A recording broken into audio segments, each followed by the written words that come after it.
Israel ও যুক্তরাষ্ট্রের সঙ্গে ইরানের সংঘাতের আগুনে উত্তপ্ত হয়ে উঠেছে মধ্যপ্রাচ্য। প্রায় 2 সপ্তাহ ধরে চলছে পাল্টাপাল্টি হামলা, আর প্রতিদিনই দীর্ঘ হচ্ছে হতাহতের তালিকা। এমন পরিস্থিতির মধ্যেই আবারও কঠোর বার্তা দিয়েছে ইরান। তেহরান হুঁশিয়ারি দিয়েছে চলমান এই আঞ্চলিক যুদ্ধ খুব শিগগিরই নতুন এক পর্যায়ে প্রবেশ করতে পারে। বিস্তারিত শিহাব ইসলামের ডেস্ক রিপোর্টে।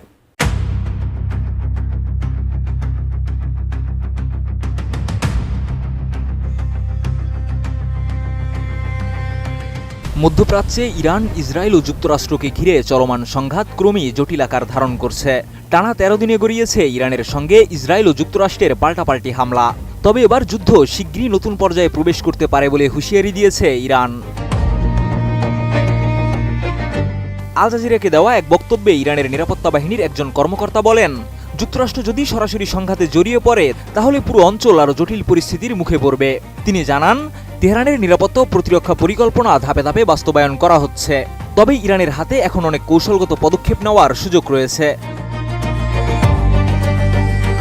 হরমুজ প্রণালীর মতো আরেকটি গুরুত্বপূর্ণ সমুদ্রপথও শিগগিরই সংঘাতের কেন্দ্রবিন্দুতে পরিণত হতে পারে বলে আরও ইঙ্গিত দেন ইরানের ওই কর্মকর্তা।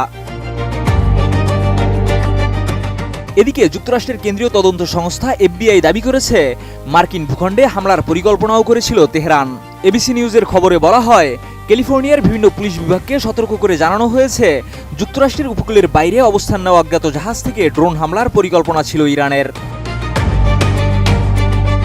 Presenting Walton Crystal Series. Switch to premium. Switch to Crystal.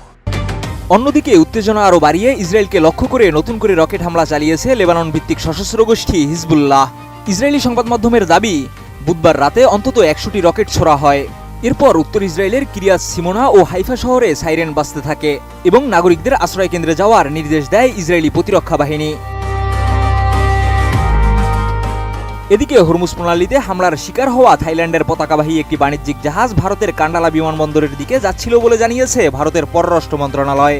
New Delhi বলছে, চলমান সংঘাতে বাণিজ্যিক জাহাজকে লক্ষ্যবস্তু বানানো উদ্বেগজনক এবং এ ধরনের হামলার তীব্র নিন্দা জানায় ভারত। বিশ্লেষকদের মতে, মধ্যপ্রাচ্যের এই পরিস্থিতি যদি আরও বিস্তৃত হয় তাহলে তা আঞ্চলিক যুদ্ধের দিকে গড়াতে পারে এবং বিশ্ব বাণিজ্য জ্বালানি সরবরাহেও বড় ধরনের প্রভাব ফেলতে পারে। শিহাব ইসলাম, ATN নিউজ।